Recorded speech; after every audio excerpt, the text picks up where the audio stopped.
Hello friends, very good afternoon. कैसे हैं आप सब? होप आप सब अच्छे होंगे। जैसा कि आप लोगों को पता है, ये हमारी क्लास 6 टू 12 एनसीईआरटी की पॉलिटी सीरीज़ चल रही है, जिसमें आज हम पढ़ेंगे अपना चैप्टर 3। हमने क्लास 6, क्लास 7, क्लास 8 और क्लास 9 के 2 चैप्टर पहले ही कंप्लीट कर लिए हैं। अगर किसी ने मेरे वो चैप्टर्स नहीं देखे हैं तो वो जाके मेरी प्लेलिस्ट में देख सकता है। आज हम पढ़ेंगे चैप्टर 3, द इंडियन कॉन्स्टिट्यूशन। ठीक है, अपनी कॉन्स्टिट्यूशन के बारे में पढ़ेंगे। ठीक है, चैप्टर स्टार्ट करने से पहले मैं आपको एक छोटी सी इन्फॉर्मेशन देना चाहूँगी कि अगर किसी भी बच्चे को क्लास 6 टू 12 एनसीईआरटी के नोट्स चाहिए होंगे, हैंड रिटन एक्सप्लेनेशन के नोट्स चाहिए होंगे, परचेस करने होंगे, तो वो मेरा डिस्क्रिप्शन बॉक्स चेक कर सकता है। या कोई भी बच्चा यूपीएससी से रिलेटेड प्रिपरेशन कर रहा हो तो उसको अगर किसी भी सब्जेक्ट की स्टैंडर्ड बुक के नोट्स चाहिए होंगे हैंड रिटन, तो भी वो परचेस करने के लिए मेरा डिस्क्रिप्शन बॉक्स चेक कर सकता है। आइए स्टार्ट करते हैं हमारा chapter 3, the Indian constitution. Why do we need a constitution? अब हमने देखा, हम क्लास 6 से लगातार देखते आ रहे हैं कि हमें कॉन्स्टिट्यूशन की ज़रूरत है।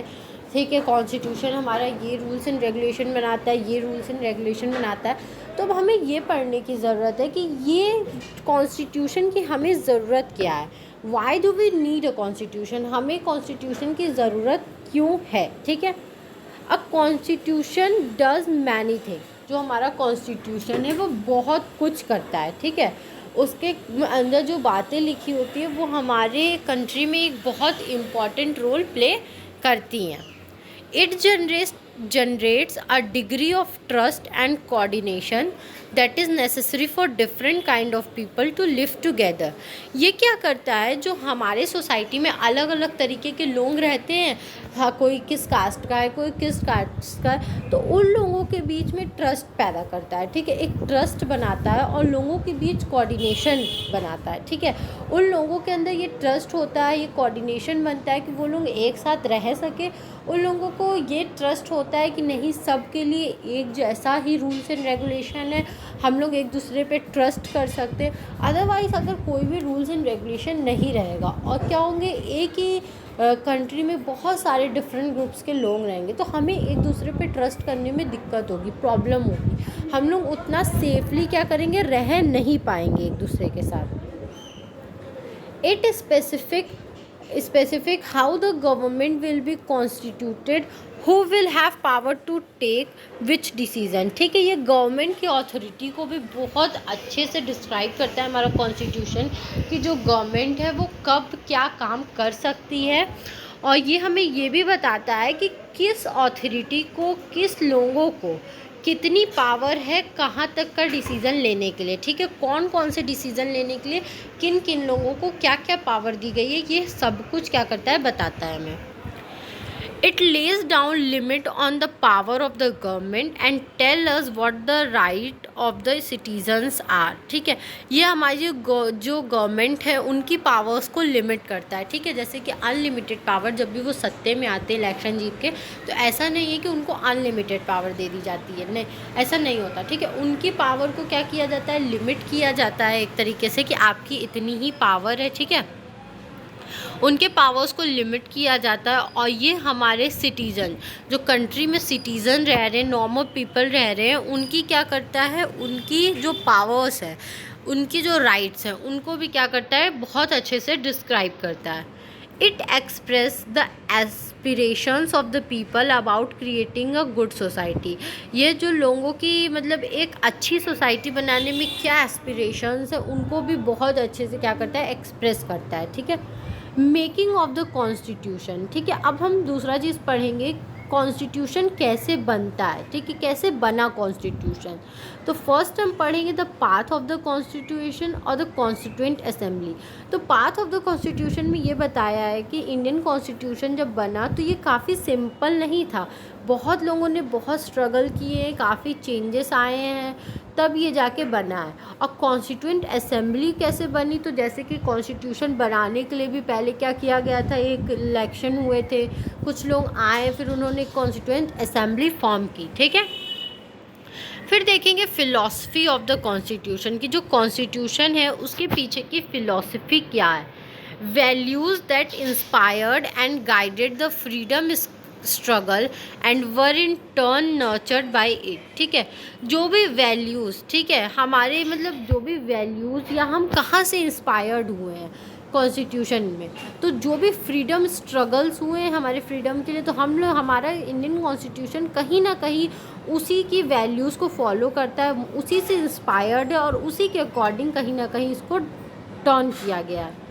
Form the foundation for Indian democracy, और वहीं से क्या किया गया है, एक फाउंडेशन, इंडियन डेमोक्रेसी का फाउंडेशन लिया गया है। ठीक है, these values are embedded in the preamble of the constitution, और यही जो वैल्यूज़ हैं हमारे फ्रीडम स्ट्रगल की, इसको हमारे प्रीएम्बल, जो इंडिया का प्रीएम्बल है हमारे इंडियन कॉन्स्टिट्यूशन का, उसमें भी क्या किया गया है, डाला गया है। ठीक है, प्रीएम्बल अभी आप पढ़ोगे। They guide all the articles of the Indian Constitution. The Constitution begin with a short statement of its basic value. ठीक है, ये हमें क्या बताता है, जैसे कि एक जितने भी आर्टिकल्स होते हैं इंडियन कॉन्स्टिट्यूशन के, उसके बारे में बताता है। जैसे कि द कॉन्स्टिट्यूशन एक शॉर्ट स्टेटमेंट से शुरू होता है, जो कि वो अपनी बेसिक वैल्यू बताता है। वही शॉर्ट वैल्यू क्या है, शॉर्ट स्टेटमेंट को हम लोग प्रीएम्बल बोलते हैं। जैसे कि आप अगर पूरी कॉपी लिखते हो, तो आप पूरी कॉपी लिखने से पहले क्या करते हो, उसका एक शॉर्ट समरी आगे इंडेक्स में देते हो कि इसके अंदर आपने लिखा क्या क्या है। या आप कोई बुक देखते होगे तो उसके अंदर आपने देखा होगा कि वो क्या है, एक इंडेक्स बना होता है, तो आपको पता चलता है कि उस पूरी बुक के अंदर एक्चुअली में है क्या। उसी तरह हमारा प्रीएम्बल, इंडियन कॉन्स्टिट्यूशन में हमारा प्रीएम्बल वर्क करता है। वो हमें एक पूरे कॉन्स्टिट्यूशन के बारे में एक शॉर्ट समरी बताता है, ठीक है, उसके बेसिक वैल्यूज़ के साथ।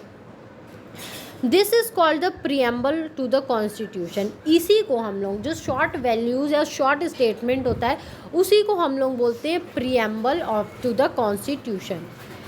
Taking inspiration from American model, most countries in the contemporary world have chosen to begin their constitution with a preamble.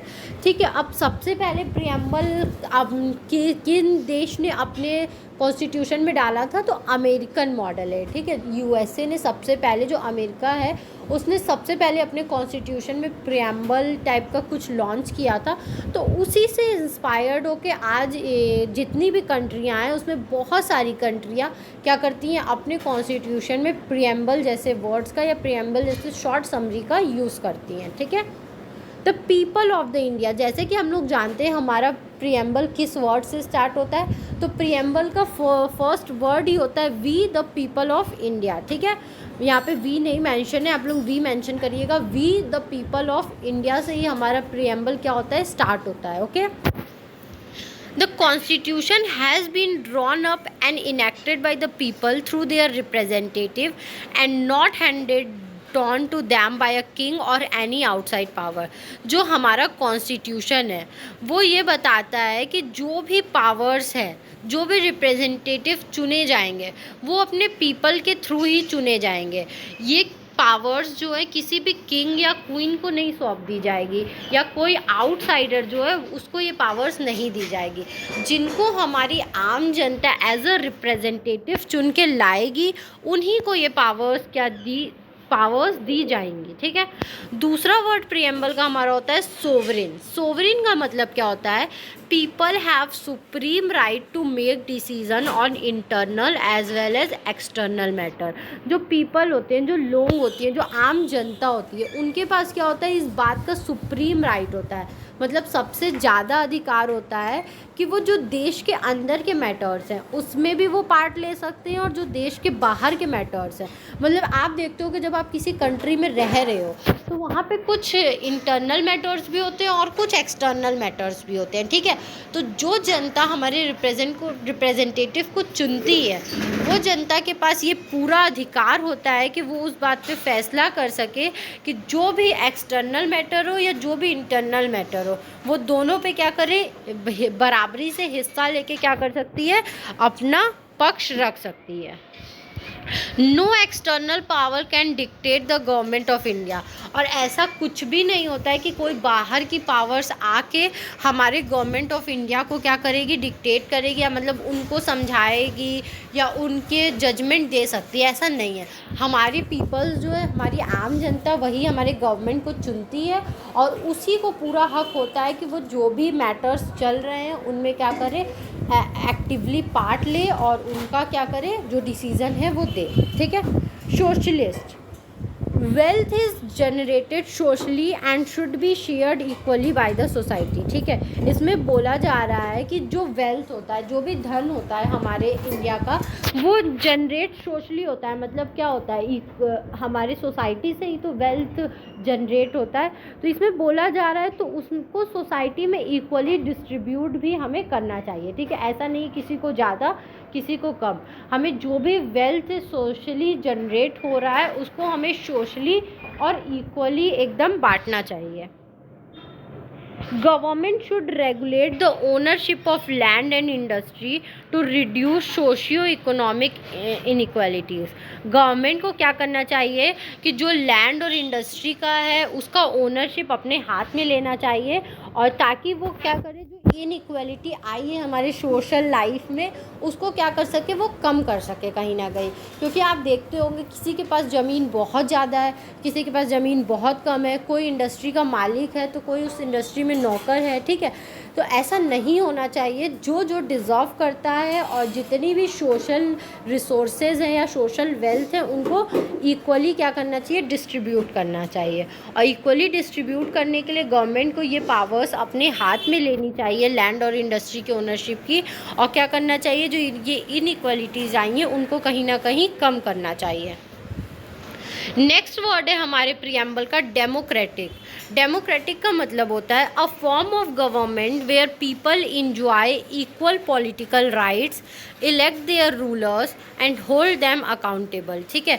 Democratic का मतलब होता है वो गवर्नमेंट जो कि क्या करे, जहाँ पे पीपल को इक्वल पॉलिटिकल राइट मिले। ठीक है। मतलब उनको सबको एक जैसा राइट है कि लोग जाएंगे, लोग हर एक वोट दे सकता है, वो अपने रूलर्स को क्या कर सकते हैं, चुन सकते हैं, और उनसे क्या कर सकते हैं, जवाब भी मांग सकते हैं अगर वो कुछ गलत कर रहे हो तो। ठीक है।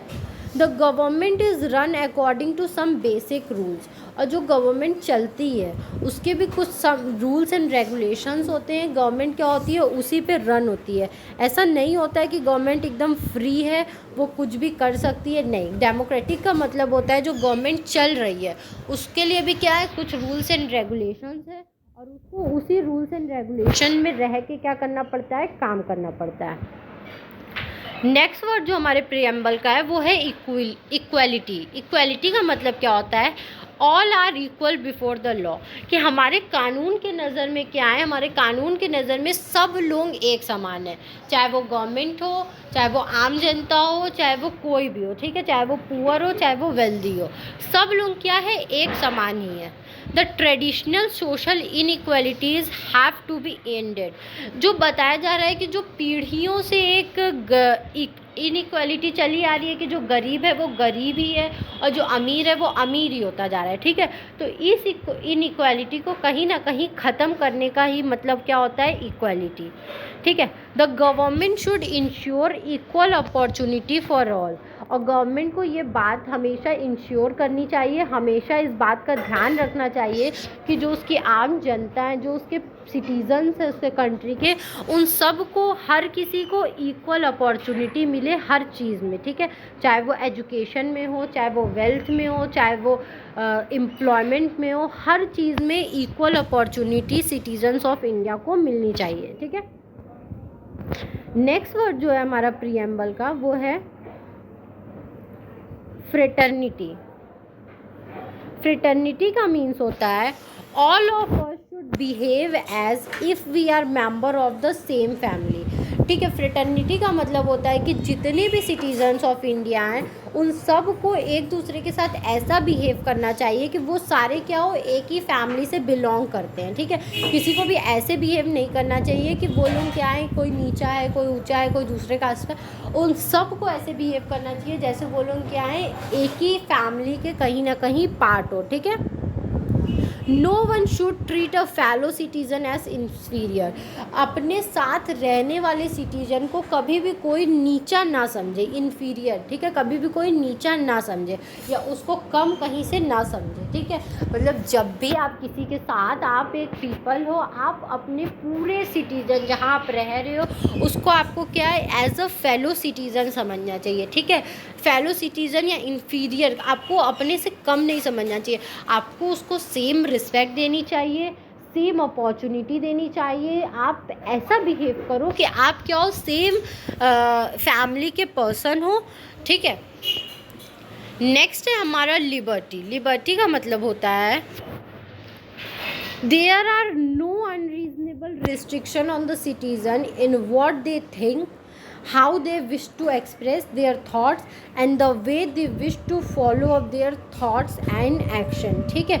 कोई भी तरीके की अनचाही रिस्ट्रिक्शन नहीं होनी चाहिए, ठीक है। अनरीजनेबल, बिना बात के उन पे कोई भी रिस्ट्रिक्शन नहीं लगाना चाहिए। किस चीज़ पे रिस्ट्रिक्शन नहीं लगाना चाहिए कि कैसे वो सोच रहे हैं, क्या चीज़ें वो करना चाह रहे हैं, क्या चीज़ वो एक्सप्रेस करना चाह रहे हैं, ठीक है। अपने थॉट्स को वो कैसे एक्सप्रेस करना चाह रहे हैं और the way wish to follow, और वो अपने जो थॉट्स, वो जो सोच रहे हैं उसको वो एक्शन में कैसे ला रहे हैं, ठीक है। वो किस तरीके से उसको एक्शन में लाना चाह रहे हैं। तो इन सब चीज़ों पे कोई भी रिस्ट्रिक्शन नहीं लगनी चाहिए, ठीक है। सब कुछ बिल्कुल फ्री होना चाहिए, जब तक वो सही है तब तक वो क्या होना चाहिए, फ्री होना चाहिए। नेक्स्ट वर्ड आता है हमारा प्रीएम्बल का, justice. Citizen can not be discriminated on the grounds of caste, religion and gender. जो भी सिटीजन्स हैं उनको सिर्फ और सिर्फ कास्ट, रिलीजन या जेंडर के बेसिस पे क्या करना चाहिए, कभी भी डिस्क्रिमिनेट, एक दूसरे से अलग नहीं समझना चाहिए, ठीक है। Social inequalities have to be reduced. जो भी सोशल इक्वालिटीज़ है, जैसे कास्ट को लेके, रिलीजन को लेके, जाति को लेके, उन सब को क्या करना चाहिए, कम करना चाहिए या तो ख़त्म ही कर देना चाहिए, ठीक है। Government should work for the welfare of all, specially of the disadvantages group. Government को क्या करना चाहिए, उसके जितने सिटीज़न हैं हर किसी के लिए क्या करना चाहिए, वेलफेयर का सोचना चाहिए, वैसे ही वर्क करना चाहिए जिससे उसकी आम जनता जो है उनका वेलफेयर हो सके। और क्या करना चाहिए, स्पेशली उनको उन लोगों के लिए काम करना चाहिए जो कि डिसएडवांटेज ग्रुप हैं, ठीक है। जो इतने डेवलप्ड नहीं है, जिनको इतनी नॉलेज नहीं है, जो इतने अमीर नहीं है, वेल्दी नहीं है, उनके लिए क्या करना चाहिए, हमारी गवर्नमेंट को ज़्यादा वर्क करना चाहिए, ठीक है। फिर नेक्स्ट हमारा Republic. Next and last, the head of the state is an elected person and not a hereditary position. जो हमारा स्टेट का हेड होता है, ठीक है, वो हेड क्या किया जाता है, इलेक्ट होके आता है। उसको एक हेरिडेटरी पोजीशन नहीं मिली होती है, ठीक है, कि उसके दादा, परदादा, पापा, बेटा, ऐसे उस टाइप की हेरिडेटरी पोजीशन नहीं होती है। उसको जब भी अगर जनता के लिए कुछ करना है तो उसको इलेक्शन लड़ना पड़ेगा, उसको अपने आप को शो करना पड़ता है कि वो हाँ जनता के लिए कुछ कर सकता है। देन उसको अगर हमारी जनता को सही लगता है कि हाँ ये हमारे लिए कुछ करेंगे, तो हम उनको क्या करते हैं, पावर में लाते हैं, उनको पावर देते हैं, उनसे 5 साल काम कराते हैं। अगर हमें सही लगता है तो हम उन्हीं को कंटिन्यू करते हैं, अदरवाइज़ हम उनको हटा देते हैं, ठीक है। तो आज से जो हमारा डेमोक्रेसी है उसमें किसी को भी हेरिडेटरी पोजीशन नहीं मिलती है। सबको पावर पाने के लिए या तो एग्ज़ाम क्वालिफाइड करना पड़ता है या तो इलेक्शन रन कराने पड़ते हैं, ठीक है। ये 2 तरीके होते हैं जिससे आप अपनी देश की सेवा कर सकते हो। तो ये चैप्टर हमारा यहीं तक था। मैं उम्मीद करती हूँ आपको मेरा ये चैप्टर समझ में आया होगा। अगर फिर भी आपको कहीं भी कोई भी दिक्कत है तो आप मुझे कमेंट सेक्शन में कमेंट करके पूछ सकते हो। Thank you very much for watching my video and please please please like, subscribe and share my channel. और किसी को भी क्लास 6 to 12 NCERT के हैंड रिटन नोट्स अगर परचेज़ करना हो तो वो मेरा डिस्क्रिप्शन बॉक्स चेक कर सकता है। और अगर या तो कोई भी UPSC से रिलेटेड प्रिपरेशन कर रहा है, किसी भी स्टैंडर्ड बुक्स के हैंड रिटन नोट्स परचेज़ करने हो तो वो मेरा डिस्क्रिप्शन बॉक्स चेक कर सकता है। Thank you very much.